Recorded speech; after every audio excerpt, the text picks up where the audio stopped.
ইমানদার একটা যদি ব্যক্তি সে যদি আপনার কোনো অ্যাক্সিডেন্টের মধ্যে মারা যায়, সেটা বাইকে হোক, তো যারা আপনার ইমানদার ছিল তাদের জন্য তো আপনার খুশির বিষয়।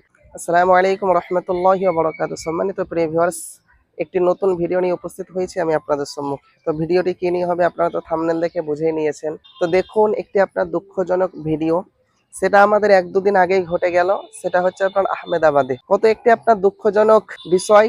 আপনার অনেকে সেটা আপনার আহমেদাবাদ থেকে আপনার লন্ডন যাচ্ছিল, যেটা আমি সোশ্যাল মিডিয়া থেকে পেলাম। আপনার কত আপনার ফ্যামিলি যাচ্ছিল, অনেক দামি মানুষ যেতে পারে, অনেক ইমানদার থাকতে পারে।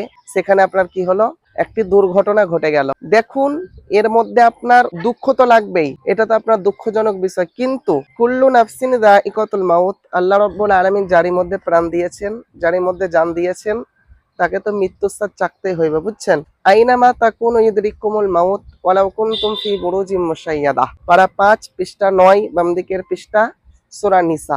আল্লাহ পরিষ্কার বলছেন, আমি আপনি যাই করি না কেন, মৃত্যু থেকে বাঁচার জন্য যদি একটি লোহার ঘর তৈরি করি, আমি আপনি মৃত্যু থেকে বাঁচতে পারবো না। আমি আপনি যদি মৃত্যু থেকে বাঁচার জন্য একটি বাস্কর মধ্যে লুকিয়ে থাকি, আমি আপনি মৃত্যু থেকে বাঁচতে পারবো না। কথা বুঝতে পারছেন? তো ব্যাপার হচ্ছে, আমার আপনার কোথায় মৌত হবে এটা আমিও জানি না, আপনিও জানেন না। তো যিনারা আপনার সেই আপনার প্লেনের মধ্যে ছিলেন, তিনাদের তো সেই প্লেনের মধ্যেই মৃত্যু ছিল।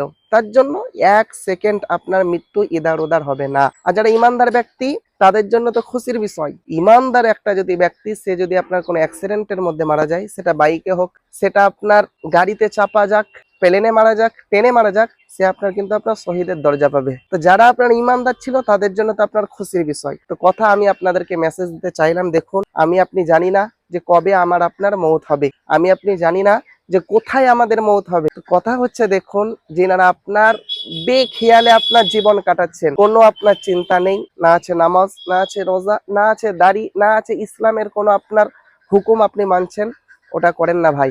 আপনি জানেন না কোথায় আপনার মৌত আছে। আপনি ভাববেন এখন আমি যুবক আছি, আমি আমার যখন বয়স হবে তখন গিয়ে আমি আল্লাহর কথা মানবো না।